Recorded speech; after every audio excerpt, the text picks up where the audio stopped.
आप सभी को मेरी तरफ से जय माता दी।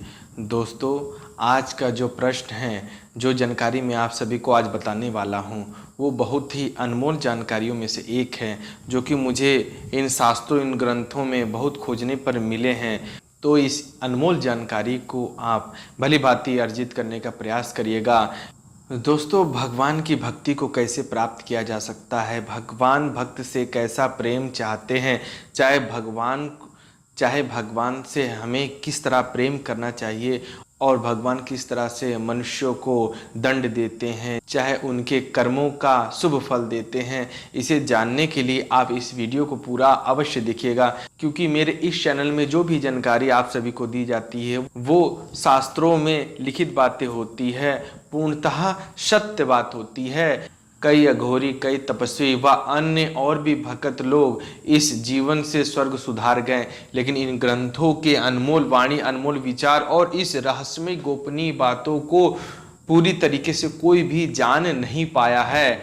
हर मनुष्य, हर साधु संत मनुष्यों को सनातन धर्म का प्रचार करने के लिए शास्त्रों और ग्रंथों में लिखित बातों को आप सभी से बताने का प्रयास करता है। उसी मार्ग में मैं भी चल पड़ा हूँ, इसीलिए आपको कई विशेष जानकारी बताने जा रहा हूँ। तो बिना देरी करते हुए ध्यानपूर्वक सुनने का प्रयास करिएगा। सत्य ईश्वर का स्वरूप है और असत्य के बराबर कोई पाप नहीं है। यानी सत्य जो होता है, यानी जो सच होता है, वो ईश्वर का रूप होता है। और जो लोग झूठ बोलते हैं, जो लोग गलत कर्म करते हैं, उससे बड़ा पापी कोई होता नहीं है। यानी सोचिए, शास्त्रों में झूठ को पाप के समान बताया गया है। तो कोशिश ये करें कि कम से कम झूठ बोलने का प्रयास आप करें। जितना सत्संग करें उससे दुगना मनन करें। यानी जितना भी आप सत्संग कर रहे हैं, यानी जो भी भजन कीर्तन या जो भी आप भगवान की कीर्तन में, उनकी आराधना में जो भी गुणगान कर रहे हैं, उससे ज़्यादा आप मनन करने की कोशिश करिए। मनन का मतलब होता है अंतर आत्मा सहित आप मनी मन जो है भगवान का नाम स्मरण करिए, मंत्र जप करिए, मनी मन जो है भगवान का ध्यान करिए। यही बातें ग्रंथों में लिखित आई हैं। आगे बढ़ते हैं। प्रतिदिन कुछ न कुछ दान अवश्य करो, इससे त्याग की प्रवृत्ति जागेगी। यानी हमारे सनातन धर्म में दान का बहुत ही बड़ा महत्व दिया गया है कि एक सुखी व्यक्ति हमेशा एक दुखी व्यक्ति के लिए हमेशा से ही दान पुण्य करने का ही शास्त्रों में विधान बताया गया है। तो आप सभी से हाथ जोड़ के निवेदन है कि अगर आप उस योग्य हैं कि आप किसी को कुछ दान कर सकते हैं, किसी की कुछ मदद कर सकते हैं, अथवा किसी का सहयोग कर सकते हैं, तो मेरी आप सभी से गुजारिश है कि आप इन सब चीजों को अवश्य करें। दान देना बहुत ही पुण्य का काम होता है। किसी की मदद करना, किसी की सहयोग करना, किसी दुखिया का दर्द को दूर करना, ये महान लोगों की बात होती है। तो इस कर्म में आप भी अवश्य जुड़े रहें। आगे बढ़ते हैं। खूब जोर जोर से भगवान का स्मरण करो, इससे जो है आपका ध्यान विचलित नहीं होगा और भगवान का ध्यान साधना करने में आपको आसानी महसूस होगी और आपको ध्यान करने में भी मन लगेगा, आपका मन बिल्कुल नहीं विचलित होगा। तो प्रयास ये करें। कई लोग का प्रश्न आता है, मंत्र जप करते समय या चालीसा का पाठ करते समय या आरती करते समय या कोई भी अन्य स्तुति स्रोत चाहे कवच पढ़ते समय गंदे विचार आने लगते हैं या अन्य कई सारी गलत विचार आने लगते हैं। तो उसका इस ग्रंथों में उत्तर ये मिला है कि जब देखें कि आपका दिमाग विवश हो रहा है, आपकी मनन शक्ति जो विवश हो रही है, गलत मार्ग पर जा रही है, तो आप उस भजन कीर्तन, उस पाठ को आप उच्च स्वर में करना शुरू कर दे, ताकि आपकी आवाज की ध्वनि से आपके कानों में जाके वो बुरी सोच जल्द से जल्द दूर हो जाए और अपनी आप साधनाएं में सफल हों। आगे बढ़ते हैं। संपत्ति पाकर जिनमें उदारता पूर्वक दान की या सेवा की भावना नहीं आती है, वे भाग्यहीन होते हैं। यानी मान के चलिए संपत्ति, यानी भगवान द्वारा आपको सब सुख संपत्ति ऐश्वर्य अगर आपको प्रदान है, उसके बाद भी आपको किसी का सहयोग करने का, दान पुण्य करने का अगर आपको मन नहीं करता है, चाहे मन करता है तो आप जानबूझ के यह काम नहीं करते हैं, तो शास्त्रों में ये लिखित है कि आप भाग्यहीन हैं। यानी जो मनुष्य सब संपत्ति रहने के बाद दान पुण्य नहीं करता, दूसरों का सहयोग नहीं करता, तो उसे भाग्यहीन कहा जाता है। तो ये मान के चलिए, अगर आपके पास सारी सुख सुविधाएं हैं तो इसे आप अवश्य करें। दान पुण्य करना महात्माओं का काम है। बड़े दिल वालों का काम है, महान व्यक्ति का काम है। तो आप इस कार्य में जुड़ के सभी का सहयोग अवश्य करें।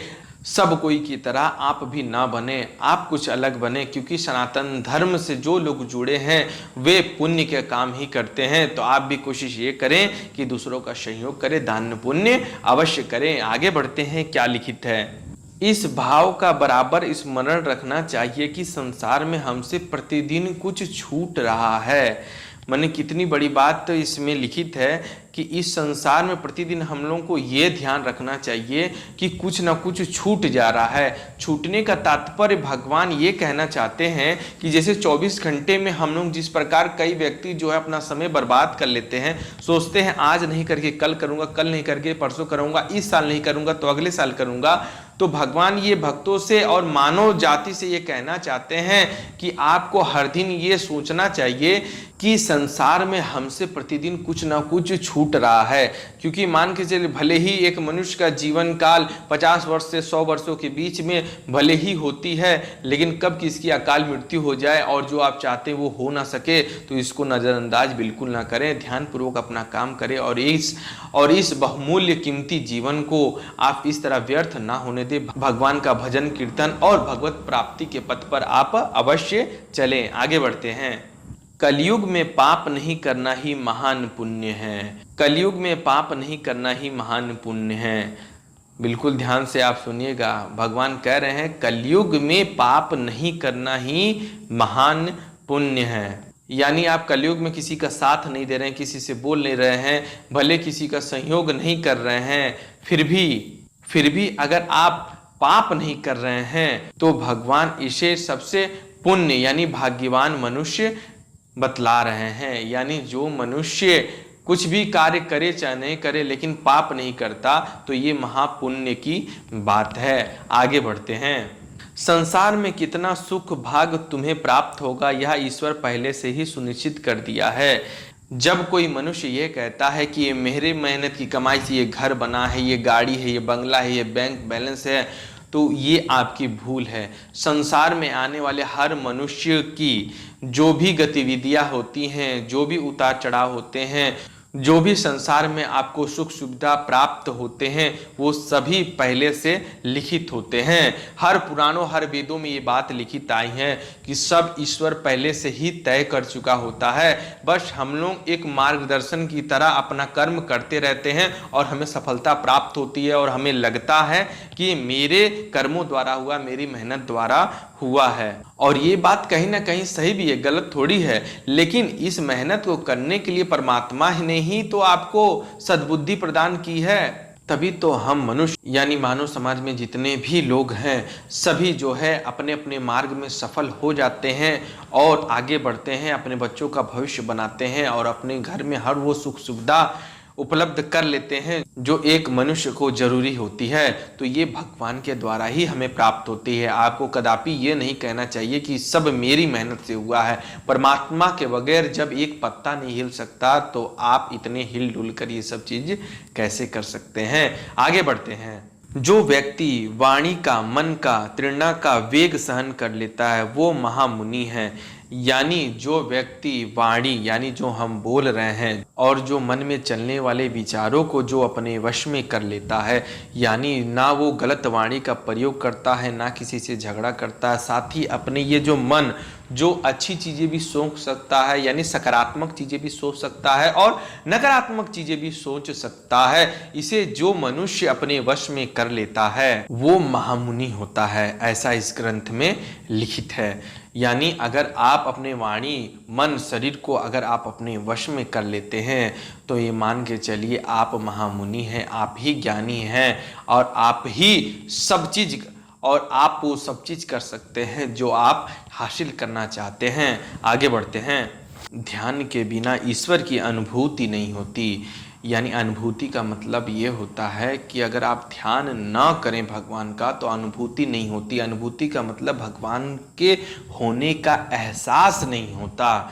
यानी अगर आप सही तरीके से भजन कीर्तन मंत्र जप साधनाएं ना करें तो आपको भगवान के अनुभूति नहीं होगी। अनुभूति अर्थात भगवान का आपको एहसास नहीं होगा, उनके होने की आपके पास प्रमाण जैसी कोई चीज नहीं रहेगी कि भगवान मेरी साधना करते समय या मेरी पूजा पाठ करते समय वो प्रत्यक्ष रूप में मौजूद है अथवा नहीं। भले ही एक मनुष्य अपनी इस आंखों से भगवान को नहीं देख सकता, लेकिन भगवान को अनुभूत कर सकता है, यानी एहसास कर सकता है कि भगवान हमारे समीप है अथवा नहीं। इसीलिए कहा जाता है कि ध्यान साधना करना अति आवश्यक है। यानी अगर आप भगवान का सही तरीके से ध्यान नहीं करेंगे तो ये बताइए भगवान आपके सामने कैसे प्रकट होंगे, क्योंकि भगवान को हर सच्चे भक्त एक पुकार में ही बुलाने से चले आते हैं। तो आपको भी भगवान का अच्छे से ध्यान मनन अवश्य करना चाहिए। आगे बढ़ते हैं। स्नान करने से तन की शुद्धि,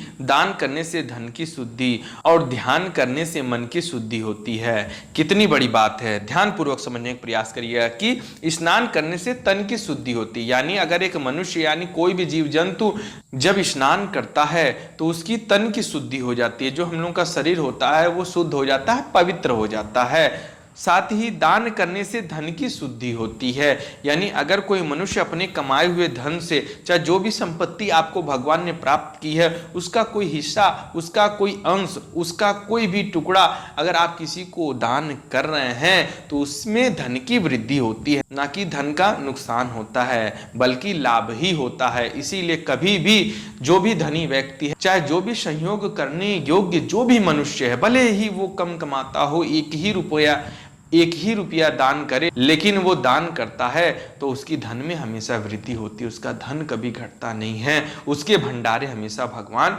भरे रहते हैं। साथ ही ध्यान करने से मन की शुद्धि होती है। यानी अगर आप ध्यान कर रहे हैं, ध्यान का मतलब क्या, कोई भी ध्यान नहीं, भगवान का ध्यान, यानी जो ईश्वर का चिंतन करता है, जो भगवान की साधना करता है, जो परमात्मा का ध्यान करता है, उससे मन की शुद्धि होती है। यानी जो अंतर मन होता है, यानी मेरे आत्मा के अंदर भी जो मन होता है उसकी शुद्धि होती है। यानी गलत विचार, नकारात्मक सोच, ये सब चीजें दूर हट जाती हैं, लाखों कोस दूर चली जाती है और आपका मन बिल्कुल शुद्ध और पवित्र हो जाता है। आगे बढ़ते हैं। जगत में किसी भी पदार्थ से इतना स्नेह ना करो कि वह प्रभु की भक्ति में बाधक बन जाए। ये जानकारी कुछ खास मनुष्यों के लिए है, तो आप बिल्कुल ध्यान पूर्वक सुनिएगा। इसमें लिखित है कि जगत में किसी भी पदार्थ से इतना स्नेह ना करो कि प्रभु की भक्ति में बाधक बन जाए। पदार्थ का मतलब कोई भी, माने मान लीजिए सिगरेट हो गया, तंबाकू हो गया, शराब हो गया, उसके साथ साथ अगर कोई भी चीज से इतना प्रेम ना करो, भगवान कह रहे हैं कि भक्ति में बाधक बन जाए। यानी आप अत्यधिक नशा का सेवन कर रहे हैं जिससे आप जो है ध्यान साधना नहीं कर पा रहे, या आप किसी की लड़की के चक्कर में विवश हो गए, दिन रात उसका ही ध्यान रह रहा है लेकिन नाम मात्र के लिए आप पूजा पाठ कर रहे हैं, या आप किसी भी चोरी या मारकाट या मर्डर का जैसा काम करते हैं और भगवान का ध्यान अर्चना करते हैं, तो ये भी चीज़ बहुत ही गलत शास्त्रों में बताई गई है। भगवान कहते हैं कि आप वैसा कोई भी काम ना करें, चाहे ऐसा प्रेम किसी से ना करें जो आपकी भक्ति में बाधक बने, यानी समस्या उत्पन्न करे। किसी चीज से उतना ही प्रेम करे जिससे आपकी भक्ति करते समय कोई भी मन में गलत विचार, गलत भावना, चाहे ध्यान विचलित ना हो। आगे बढ़ते हैं। भूखों को रोटी देने में और दुखियों के आंसू पोंछने में जितना पुण्य का लाभ होता है उतना वर्षों के जप तप से नहीं होता। बहुत ही ध्यान पूर्वक सुनिएगा। भूखों को रोटी देने में और दुखियों के आंसू पोंछने में जितना पुण्य होता है